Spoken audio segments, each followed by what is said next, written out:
कभी कभी समाज में जो एक ज़रूरत पैदा होती है या किसी को समझौते के रूप में या किसी को कंट्रोल करने के लिए, जैसा भी हो उस तरीके से ज़रूरी नहीं कि कोई भी कानून कोई नए बिंदु पे पार्लियामेंट, लोकसभा या विधानसभा भी बनाए, क्योंकि ज़रूरत के हिसाब से हमारे जो इंडियन जुडिशरी है वो भी समय समय पे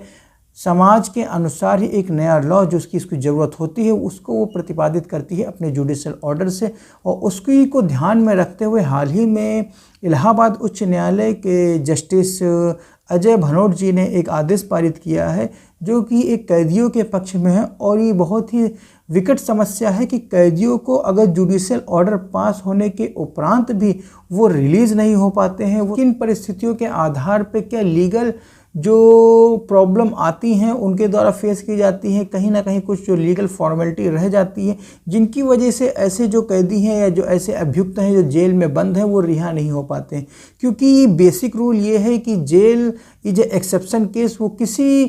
किसी मामले में उसको जेल भेजा जा सकता है, लेकिन जो बेल है वो उसका बेसिक राइट है, उसका फंडामेंटल राइट है कि उसको किसी भी अभियुक्त में अगर जिसको किसी भी वाद में अभियुक्त बनाया गया है तो उसको अपने जो वाद हैं उसको सही तरीके से उसको अपनी बेगुनाही का यानी कि उससे अवमुक्त होने के लिए उसको समुचित रूप से एक अवसर मिलना चाहिए कि वो अपने खिलाफ लगाए हुए आरोप को झूठा साबित कर सके। इसी के आधार पे जस्टिस अजय भनोट जी ने बहुत ही एक सुंदर और बहुत ही बिल्कुल अच्छे निर्णय दिया है कि जिसके आधार पे जो अभियुक्त हैं, जो कैदी विचारण के दौरान या विचारण हो चुका है उसके उपरांत भी अगर जो वो जेल में बंद हैं और जिसमें बेल के ऑर्डर हो चुके हैं फिर भी किन्हीं न किन्हीं कारणों से जो लीगल फॉर्मेलिटी होती हैं वो पूरी नहीं हो पाती, जिसके आधार पे उनको बेल नहीं मिल पाती, यानी कि वो जेल से रिहा नहीं हो पाते हैं। कारण क्या है वो कारण हम एक एक करके डिस्कस करेंगे। नमस्कार, मैं हूं Brajnandan, advocate and legal consultant. अगर जो आप चैनल पर पहली बार आए तो इसको लाइक करें, सब्सक्राइब करें और साथ में शेयर करें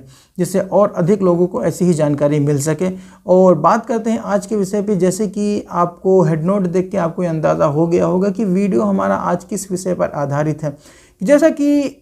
आपको हेड नोट देख के अंदाज़ा लग गया है कि जैसा मैं कहना चाहूँगा कि अगर जो कैदियों को सही तरीके से अगर जो ऑर्डर भी हो गया उनके फेवर में, जिस तरीके से जो ऑर्डर होना चाहिए था बेल के लिए, बेल का ऑर्डर हो भी चुका है, फिर भी वो जेल से नहीं रिहा हो पाते हैं। सबसे पहले हम ये बात करेंगे कि किस विषय पे किन कारणों के आधार पर जो उनकी बेल है वो नहीं हो पाती है। तो सबसे पहले प्रमुख मुद्दा ये आता है कि उनकी जो बेल हो गई है या उनका अमाउंट जो फिक्स किया है कोर्ट ने 20,000, 25,000 या 30,000, उसके अनुरूप जो सिक्योरिटी जो दाखिल करनी चाहिए थी वो नहीं दाखिल हो पाती है। कहीं ना कहीं कोई लीगल फॉर्मेलिटी रह जाती है कि अगर जो मान लीजिए 50,000 या 1 लाख रुपए की जैसा भी अगर जो तथ्य होता है, जैसा भी मामला होता है उसके अनुरूप, क्योंकि ये डिस्क्रिशनरी पावर है जो जुडिशियल ऑफिसर है, जो श्योरिटी जो अमाउंट फिक्स करेगा उसी के विवेकाधिकार पे निर्भर होता है कि वो कितना अमाउंट फिक्स करे, जिसके के आधार पे जो अभियुक्त है वो उसकी जो अमाउंट है उसी के समान की धनराशि की जो प्रतिबंध है वो कोर्ट में दाखिल करे। और इसके साथ में जिससे ये आशंका भी ना रहे कि ये जो अभियुक्त है वो फरार हो जाएगा या एब्सकॉन्ड कर जाएगा, जिसको हमें दोबारा ट्रेस कर पाना या जिसको हमें पकड़वाने के लिए ज़्यादा मशक्क़त करनी पड़े। तो इसी के आधार पे अगर जो कोई अमाउंट इतना ज़्यादा हो गया है जिसको अभियुक्त जो है वो फुलफ़िल नहीं कर पाता, तो ऐसी इस दिशा में एक कारण मैं ये भी मानता हूँ कि जिसके आधार पे जो बेल ऑर्डर होने के उपरांत भी सिक्योरिटी फर्निश नहीं हो पाती, इसके आधार पे जो अभियुक्त हैं वो जेल से नहीं छूट पाते हैं। और इसी के साथ में जस्टिस अजय भनोट जी ने ये साथ में ये भी ऑर्डर दिया है और DSLA को यानी कि जिला विधिक सेवा जो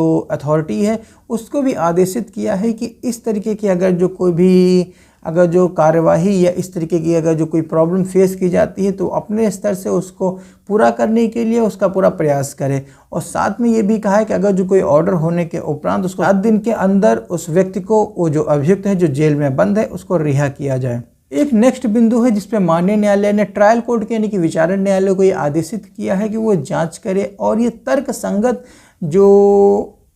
फैक्ट है उसको कंसीडर करते हुए ये संतुष्ट हो कि किस विषय पर कितने अमाउंट की उसको धनराशि है, उसके बेल अमाउंट, उसका अमाउंट फिक्स किया जाए, जिसके आधार पर उसको भागने का या उसको फरार होने की उसकी आशंका भी ना रहे। और इसके के साथ में अगर जो कोई अभियुक्त है, कोई अगर जिसके फरार होने की आशंका है या वो फरार हो सकता है, तो उसमें साथ में राज्य विधिक सेवा समिति उसको भी आदेशित किया है कि वो अपने दिशा निर्देशन के अनुसार उसको काम करे और साथ में ये सुसंगत तथ्यों के आधार पर ये तय करे कि किसी भी परिस्थिति में जो अभियुक्त है वो फरार ना होने पाए। इन्हीं सारे दिशा निर्देशों के साथ में DSLA और स्टेट लीगल सर्विस अथॉरिटी को दोनों को आदेशित किया है कि साथ में इस तरीके की जगह जो कोई समस्याएं सामने निकल के आती हैं तो उसका उचित तरीके से और तर्क संगत रखते हुए उसका निवारण किया जाए। साथ में माननीय न्यायालय ने न्यायिक अधिकारियों को भी ये निर्देश दिया है कि अगर जो कोई अभियुक्त है उसका अगर जो कोई तर्क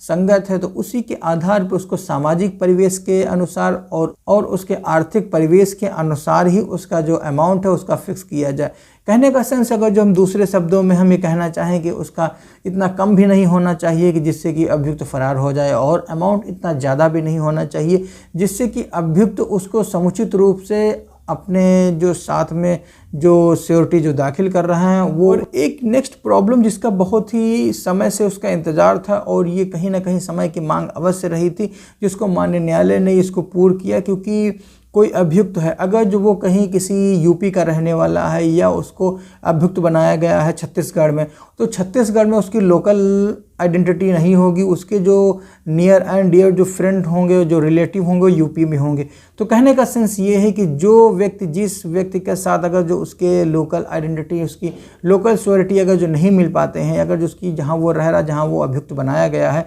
क्योंकि वहाँ उसके ना कोई मित्र है ना कोई परिचित है, तो कोई भी अनजान व्यक्ति किसी भी अनजान व्यक्ति के वो जमानत और श्योरिटी के रूप में वो बिल्कुल सामने नहीं आएगा। तो ऐसी इस स्थिति में अभियुक्त को ये छूट दे जानी चाहिए कि जहाँ से उसका पैतृक निवास है यानी कि उसका जहाँ पे गृह निवास है वहाँ के आधार पे उस पते के अनुसार वो अपनी या अपने गृह जनपद की वो अपनी जो जमानत है वो माननीय न्यायालय के समक्ष प्रस्तुत कर सके। अब माननीय न्यायालय के अनुसार जो विचारण न्यायालय है उसको इस तरीके के जो निर्देश दिए गए हैं कि ऐसी जमानतदार को भी वो भी स्वीकार करे। और साथ में माननीय उच्च न्यायालय के जस्टिस अजय भनोट जी ने ये भी स्पष्ट किया और साथ में निर्देश दिया कि इस तरीके की जो कंडीशन जो बताई हैं वो अभियुक्त के हितकर में हो सकती हैं, सामाजिक परिवेश के अनुसार हो सकती हैं, लेकिन किन्हीं कारणों से अगर जो किसी को ये लगता है किसी भी कि न्यायिक अधिकारी को ये लगता है कि ये जो आदेश है उनके प्रतिकूल है, उनको किसी न किसी तरीके से बाउंड किया जा रहा है, तो साथ में उन्होंने ऐसा निर्देश अवश्य दिया है। और साथ में एक चीज़ अवश्य उन्होंने लिखी है कि इस तरीके की जो कंडीशन है इसको किसी भी तरीके से